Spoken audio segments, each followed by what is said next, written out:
नमस्कार, न्यूज 21 देख रहे हैं आप और मैं हूं आपके साथ अखिल। उत्तर प्रदेश की बड़ी खबरों में बात करेंगे। जिले के केपीआरगंज रेंज में एक अद्भुत और प्रेरणादायक दृश्य देखने को मिला जब वन विभाग द्वारा पौधों की बारात निकाली गई। ढोल नगाड़ों के साथ वन रेंज कार्यालय से निकली इस बारात में छात्र छात्राओं, ग्रामीणों और अधिकारियों ने बढ़ चढ़कर हिस्सा लिया। इस मौके पर क्षेत्रीय वन अधिकारी समर सिंह ने बताया कि सरकार की मंशा के अनुरूप वन महोत्सव के तहत 1 से 7 जुलाई तक पौधारोपण अभियान चलाया जा रहा है। उन्होंने कहा कि इस अभियान का उद्देश्य सिर्फ पौधे लगाना नहीं बल्कि लोगों को पर्यावरण के प्रति जागरूक करना है। ब्लॉक प्रमुख अश्विनी जायसवाल और चौमुखा चेयरमैन प्रतिनिधि गोपाल सिंह ने कार्यक्रम का शुभारंभ किया। वहीं छात्र छात्राओं ने पेड़ लगाओ जीवन बचाओ, हरियाली है जीवन की डोरी जैसे नारों से वातावरण को जागरूकता से भर दिया। इस अवसर पर विद्यार्थियों को पौधा प्रसाद के रूप में पौधे वितरित किए गए और सभी से अधिक वृक्षारोपण करने की अपील की गई। गोरखपुर से देवेंद्र प्रताप सिंह की रिपोर्ट।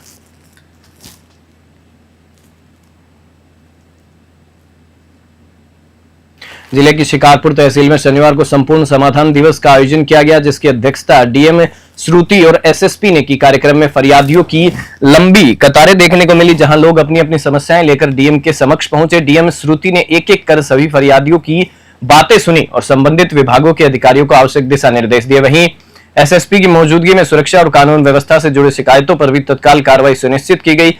तहसील दिवस में डीएम और एसएसपी के आने की सूचना के बाद सभी विभागों के अधिकारियों में हलचल मच गई। समाधान दिवस में राजस्व, पुलिस, पंचायत, स्वास्थ्य, आपूर्ति समेत सभी विभागों के अधिकारी मौके पर मौजूद रहे। बुलंदशहर से शहरोज खान की रिपोर्ट। जिले के सदर कोतवाली क्षेत्र अंतर्गत गल्ला मंडी चौकी इलाके में दबंगई की तस्वीर सामने आई। यहां खाद बीज की एक दुकान पर काम करने वाले युवक को कुछ दबंगों ने घेरकर बुरी तरह पीट दिया। जानकारी के अनुसार मारपीट करने वाले युवक मेहरोनी खुर्द गांव के रहने वाले हैं, जिन्होंने एक राय होकर कर्मचारी से मारपीट की। घटना के बाद पीड़ित पक्ष ने पुलिस को सूचना दी। कोतवाली पुलिस ने त्वरित कार्रवाई करते हुए नामजद आरोपियों के खिलाफ एफआईआर दर्ज कर ली है और मामले की जांच शुरू कर दी है। ललितपुर से निहाल सेन की रिपोर्ट। क्या नाम है, कहाँ से आए हैं? सर, नाम है मेरा, मेहरौनी खुर्द से आए हैं। क्या घटना हो गई है? दुकान पर काम कर रहे थे। कहाँ है दुकान? गल्ला मंडी के सामने है, माँ गोमती के नाम से। क्या हुआ? सोनेंद, अक्षय राजा, चाहत, धर्मेंद्र आए, मेरे को मारा है। पानी मांगा उनने तो मैंने पानी नहीं दिया तो उन्होंने मुझे मारा है। तो मोबाइल तोड़ दिया, तो वीडियो मेरे पास है। आज कहाँ आए हैं आप?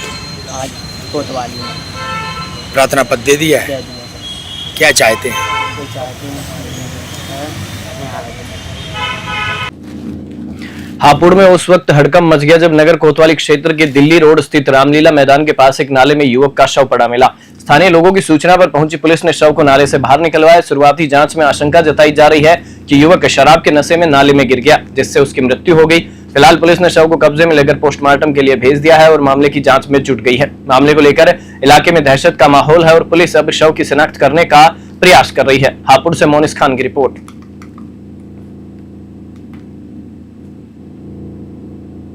जिले में पर्यावरण जागरूकता के तहत एक पेड़ मां के नाम अभियान की अनूठी शुरुआत हुई। जिला प्रशासन ने आमजन और अधिकारियों को आम के पेड़ देकर संदेश दिया कि पर्यावरण बचाने की शुरुआत हमें खुद से करनी होगी।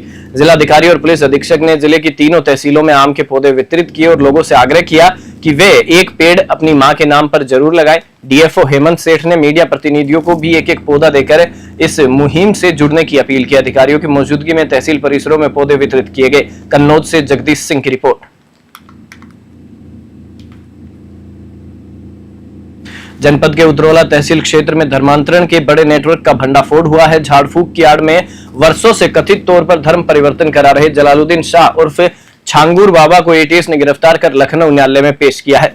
छांगूर बाबा का नेटवर्क हरियाणा, महाराष्ट्र, मुरादाबाद और नोएडा तक फैला हुआ है। नोएडा की एक युवती द्वारा सेक्टर 113 थाने में दर्ज एफआईआर ने इस पूरे रैकेट की परतें खोली। बाबा के बेटे महबूब और धर्म परिवर्तित युवक नवीन को भी पहले ही गिरफ्तार किया जा चुका है। धर्मांतरण विरोधी कानून के तहत बाबा के खिलाफ केस दर्ज है। जानकारी के अनुसार छांगूर बाबा पहले 2 बार रेहरा माफी ग्राम पंचायत का प्रधान रह चुका है। गांव-गांव साइकिल से नग बेचने वाला यह व्यक्ति ग्राम प्रधान बनने के बाद मधुपुर गांव में अपना झाड़ फूक का अड्डा बनाकर कथित धर्मांतरण का केंद्र चला रहा था। सीबीआई ने भी इस मामले में उतरौला पुलिस से जानकारी तलब की है। छांगूर बाबा के करीबी भूमिगत हो गए हैं। बताया जा रहा है कि धर्म परिवर्तन के लिए आर्थिक प्रलोभन तक दिए जाते थे। ब्राह्मण लड़कियों को 16 लाख और अन्य जातियों को भी मोटी रकम का लालच दिया जाता था। बलरामपुर से राहुल रतन की रिपोर्ट।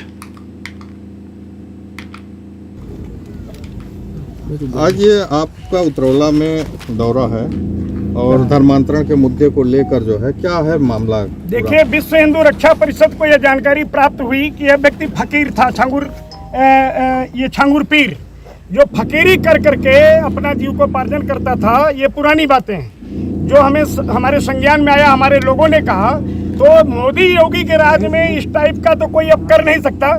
और ये जो जानकारियां हुई हैं कि पहले से भी कर रहा है, अभी इंस्पेक्टर साहब बता रहे हैं कुछ तो विदेशों में जाके कराता है, ज़्यादातर विदेशों में कराता है। एक फकीर अगर इतनी बड़ी बिल्डिंग जो कई करोड़ के अरबों की बिल्डिंग होगी, और यहाँ पर 16 करोड़ रुपए की ये फंडिंग, देखिए 16 करोड़ का ये बाकायदे ये रखा हुआ है। इसको पूना, जो महाराष्ट्र में पूना है, वहाँ पर आतंकी संगठन के लिए ये वहाँ पर कैंप बनाने के लिए दिया गया, जो 16 करोड़ का। अब ये 16 करोड़ रुपया कहाँ से आया, कौन कौन दिया? इसके बाद हमारे पास वो भी है कि किस किस हिंदू के खाते में इसने पैसा दिया, और पैसा इसने नहीं दिया, पैसा दिलाया गया। दिलाया कौन गया? इसके पास जो है ये 2 और इसके साथी हैं जो बहुत माइंड के बहुत तेज है, मोहम्मद अहमद और महमूद रजा। ये बाबा के मुख्य प्रमुख सहयोगी हैं। जनपद के बेलघाट विकास खंड अंतर्गत ग्राम पंचायत मकरहा में वृक्षारोपण वार्षिक महोत्सव के तहत एक भव्य कार्यक्रम का आयोजन किया गया। कार्यक्रम में ब्लॉक प्रमुख डॉक्टर पूजा, सूर्य प्रकाश कौशिक, थाना विकासनाथ, ग्राम पंचायत अधिकारी रोशन सिंह सहित बड़ी संख्या में ग्रामीणों ने सहभागिता निभाई। इस दौरान पीपल, बरगद, नीम जैसे हरी शंकरी पौधों के साथ साथ आम, अमरूद, नींबू और जामुन जैसे फलदार पौधों का भी रोपण किया गया।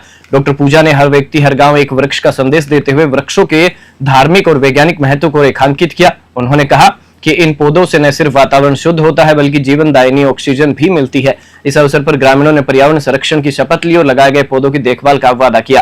गोरखपुर से आशुतोष मिश्रा की रिपोर्ट।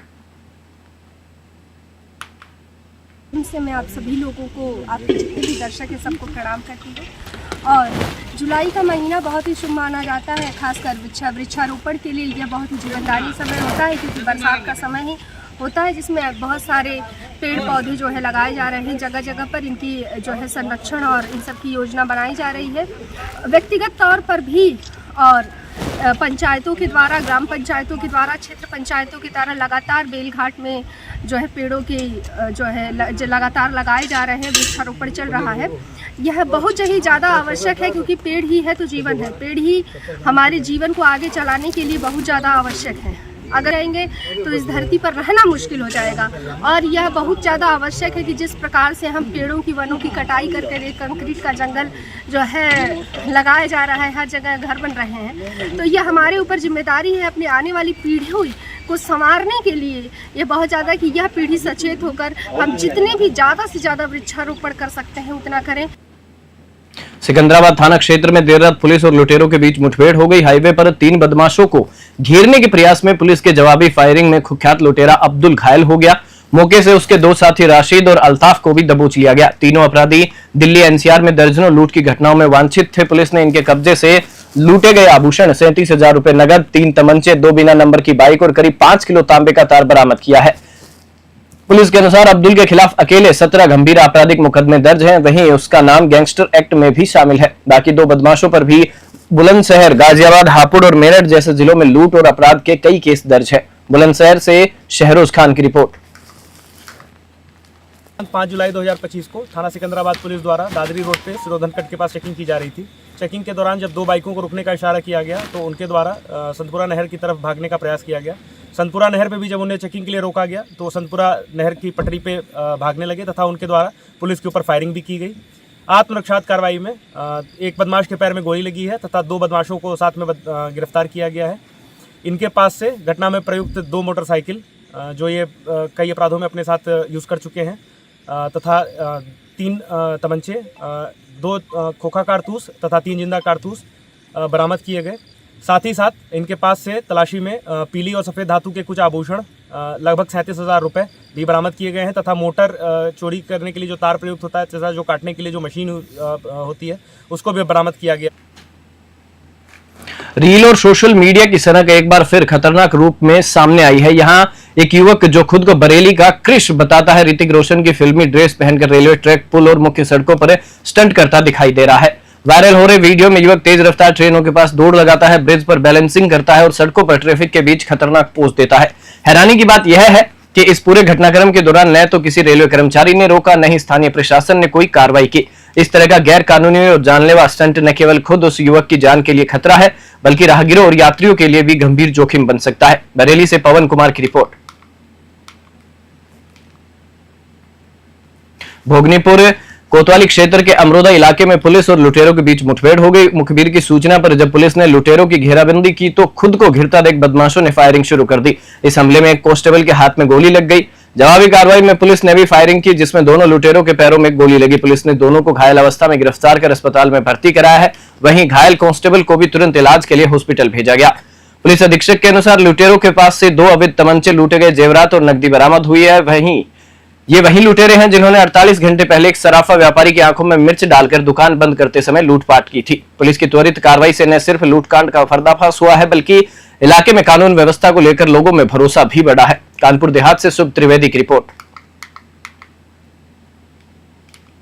पुखराया के एक सराफा व्यापारी श्री सोमनाथ गुप्ता जी के साथ 3 तारीख की सायंकाल एक लूट की घटना हुई थी, जिसमें वो जा रहे थे और 2 बदमाशों ने उनके ऊपर मिर्च झोंकी और किसी चीज़ से वार किया, जिससे वो अनियंत्रित होकर के गिर गए और उनका वो थैला लेकर के भाग गए। इसमें घटना को चैलेंज मानते हुए जनपदीय पुलिस की 2 टीमें तत्काल इसमें गठित की गई। वो पूर्ण प्रयास कर रही थी।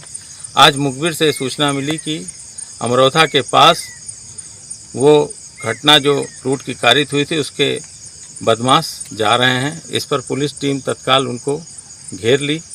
अपने को घिरता देख उन बदमाशों ने पुलिस पर फायरिंग की, जिससे हमारे एक हेड कांस्टेबल संजय को हाथ में गोली लगी।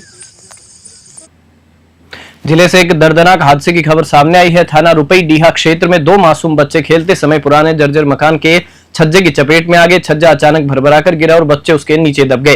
घटना के बाद परिजनों और ग्रामीणों में अफरा तफरी मच गई। दोनों बच्चों को तुरंत बाहर निकाला, लेकिन तब तक उनकी मृत्यु हो चुकी थी।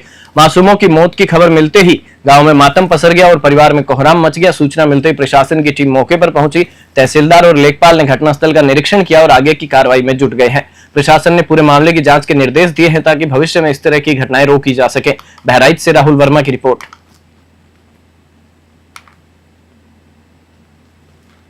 जिले के नेपाल सीमा से गिरफ्तार किए गए 7 संदिग्धों को जिला जज की अदालत ने जमानत पर रिहा कर दिया है। 27 जून को रुपईडीहा थाना पुलिस और एसएसबी की संयुक्त टीम ने इन्हें हाई फ्रीक्वेंसी वॉकी टॉकी के साथ पकड़ा था, जिसके बाद सभी को न्यायिक हिरासत में भेजा गया था।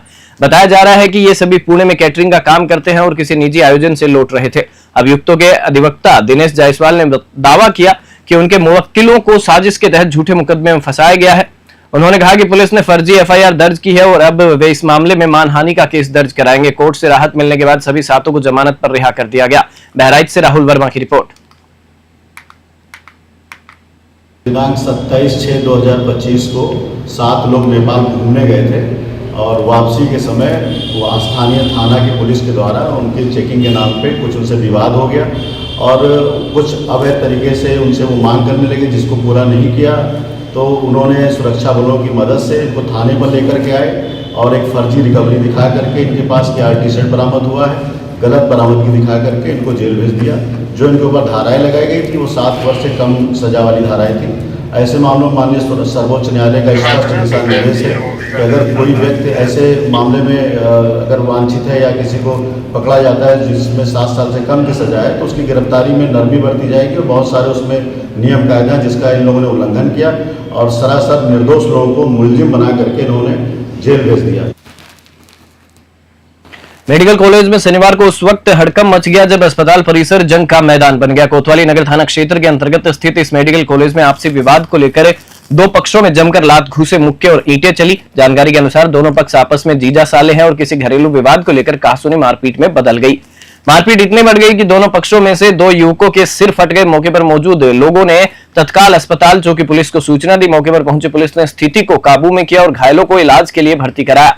दोनों घायल युवक कोतवाली देहात क्षेत्र के रहने वाले बताए जा रहे हैं। फिलहाल पुलिस मामले की जांच कर रही है और दोनों पक्षों के बयान दर्ज कर रही है। बहराइच से राहुल वर्मा की रिपोर्ट।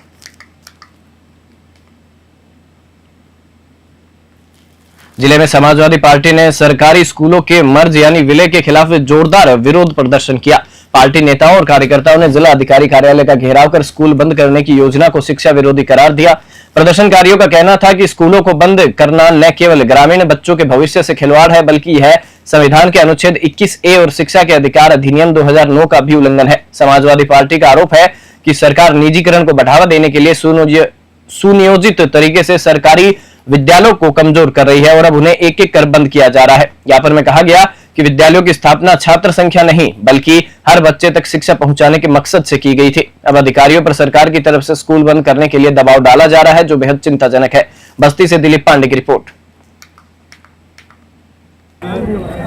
समाजवादी पार्टी के लोग, समाजवादी पार्टी के हमारे माननीय विधायक चौधरी जी, आदरणीय राजेंद्र चौधरी जी, जिलाध्यक्ष राजा राम यादव जी, ये समाजवादी पार्टी के कार्यकर्ता नेता 10 सूत्री मांगों को लेकर के महामहिम राज्यपाल महोदय के यहाँ डीएम साहब को ज्ञापन सौंपा गया। जिस तरीके से ये सरकार, जो हमारा मौलिक अधिकार है, आम आदमी का एक चाहे वो गरीब हो चाहे अमीर हो, उसका अधिकार है शिक्षा, और ये सरकार जिस तरीके से पिछले दरवाजे से गरीब की शिक्षा के अधिकार को खत्म कर रही है, जिस तरीके से विद्यालय को बंद कर रही है, कहाँ एक तरफ शराब की दुकानें खोली जा रही हैं, दूसरी तरफ विद्यालय बंद किया जा रहा है। विद्यालय बंद करके ये सरकार की साजिश है कि आने वाले दिन में पूरे प्रदेश को निरक्षर बनाने की, ताकि गरीब किसान का बेटा, गरीब का बेटा, मजदूर का बेटा जब पढ़ा लिखा नहीं होगा तो वो सवाल नहीं करेगा। इटावा के दादरपुर गांव में कथित रूप से यादव समुदाय के कुछ युवकों द्वारा एक ब्राह्मण कथावाचक की चोटी काटने, ढोलक छीनने और पिटाई करने की घटना अब पूरे उत्तर प्रदेश में जातीय संघर्ष का रूप ले चुकी है। यूपी से लेकर बिहार, दिल्ली और मध्य प्रदेश तक मामला यादव बनाम ब्राह्मण की लड़ाई में तब्दील हो चुका है। इसी मुद्दे को लेकर हमारे संवाददाता एसएन यादव ने पूरे घटनाक्रम पर समाजवादी पार्टी के वरिष्ठ ब्राह्मण नेता सतीश मिश्रा से खास बातचीत की। इस समय मैं आपको बता दें, उत्तर प्रदेश में सियासत गरमाई हुई है। इटावा के दादरपुर में जो घटना हुई है यादव कथावाचकों को लेकर कि उनके चोटी काट दिए गए, उनको रात भर पीटा गया और यह कहा गया कि कोई भी यादव कथा नहीं कर सकता, उसी को लेकर राजनीतिक गलियारों में इस समय चर्चा बनी हुई है। हम बात करते हैं सिर्फ उत्तर प्रदेश की नहीं, यह सियासत बिहार से लेकर दिल्ली और मध्य प्रदेश तक फैला हुआ है। और इसी क्रम में आज हम मिर्जापुर जनपद में समाजवादी पार्टी के ब्राह्मण चेहरा, जो कि नगर पालिका परिषद के प्रत्याशी भी रह चुके हैं, आइए हम उनसे इस पूरे घटनाक्रम को लेकर बात करते हैं। वो किस तरीके से इस घटना को देखते हैं और उनका क्या राय है, क्या विचारधारा है कि समाज में क्या इस तरीके से होना चाहिए। जी नमस्कार। नमस्कार सचिदानंद जी, आज हमारे चैनल में आपका स्वागत है। जो इटावा की घटना को लेकर आपके क्या विचार है? जी बहुत बहुत धन्यवाद, आपका भी बहुत बहुत स्वागत है। कि देखिए, इटावा की जो संपूर्ण घटना थी वो कहीं ना कहीं पूरे समाज को कलंकित करने वाली घटना थी। ऐसी घटनाओं से कहीं ना कहीं सामाजिक दूरियां बनती, समाज में द्वेष की भावना फैलती है। और मैं तो कहूंगा जांच का विषय है इस पूरी घटना के पीछे कौन लोग सम्मिलित थे, इसका भी जांच होना चाहिए, क्योंकि लगातार ऐसी घटनाएं हो रही जिससे दो समाजों में दूरियां बढ़ाई जा सके। तो ये जो लोग धर्म की राजनीति करते हैं, जो लोग जाति तोड़कर राजनीति करते हैं, बहुत दिनों से धर्म की राजनीति करते चले आए, मुसलमानों हिंदुओं को भड़का के एकत्रित हो जाओ मुसलमानों के खिलाफ, तो वो धर्म की राजनीति चली। अब क्योंकि वो राजनीति 10 साल 15 साल चल गई, अब ये आगे बढ़ रहे हैं, अब ये जातियों को लड़ाना शुरू कर रहे हैं। और वो दिन दूर नहीं कि अगर यही लोग सरकार में रहेंगे तो ये गोत्र को भी लड़ाना शुरू कर देंगे। तो ऐसी घटनाओं का जांच होना चाहिए और जो भी दोषी पाए जाए, इसमें कोई जातिगत भावना नहीं होनी चाहिए। जो भी दोषी पाए, दोषियों की कोई जात नहीं होती है, हर जात में अच्छे लोग होते हैं, हर जात में बुरे लोग होते हैं। अच्छे लोगों को प्रोत्साहित देना चाहिए और बुरे लोगों को कहीं ना कहीं दंडित करना चाहिए, तभी जाके ये समाज सुधरेगा। और मैं तो कहूंगा कि जो लोग इसमें दोषी पाए जाए, जो कृत्य हुआ उसकी जितनी निंदा की जाए, जितनी भर्त्सना की जाए वो कम है। और जो लोग भी इसमें दोषी पाए जाए, सभी के खिलाफ कठोर कार्रवाई होनी चाहिए। आपने कहा कि जाति को बढ़ावा नहीं देना चाहिए, आप भी एक ब्राह्मण समाजवादी नेता हैं। आजमगढ़ में अखिलेश यादव ने जो अपना नया गृह प्रवेश किया, वहां पे यादवों के लिए जो ब्राह्मणों के मन में विचारधारा हुई, तो ब्राह्मणों ने काला झंडी दिखाकर अखिलेश यादव का विरोध किया, उस पर क्या कहेंगे? ये आप मीडिया से हैं, आप देश के चौथे स्तंभ हैं। मैं आपको भी कहना चाहूंगा कि कुछ लोगों की हरकतों को पूरे समाज से न जोड़ा जाए। मेरी जो अपनी भावना है कि अगर 10 लोग 20 लोग कुछ कार्य कर रहे हैं तो उसको पूरे समाज से न जोड़ लिया जाए। आप बताइए, निर्भया कांड में जितने दोषी पाए गए वो हिंदू थे, तो क्या ये मान लिया जाए कि संपूर्ण हिंदू बलात्कारी है?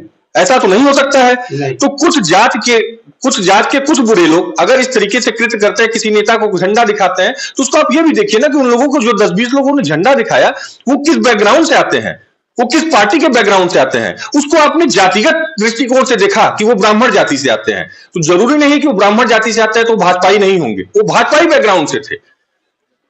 आज अखिलेश यादव जी ने जो ब्राह्मणों का सम्मान किया, लखनऊ में देखिए अभी ब्राह्मण के घर गए हैं, आदरणीय संतोष पांडे जी के घर गए, और जहां पे हम लोग बैठे हैं मिर्जापुर में, इसी मिर्जापुर से 3-3 बार मझुआ विधानसभा से अखिलेश जी ने ब्राह्मण को सम्मान दिया, टिकट दिया, नगर पालिका में ब्राह्मण को सम्मान दिया, एमएलसी में ब्राह्मण को सम्मान दिया।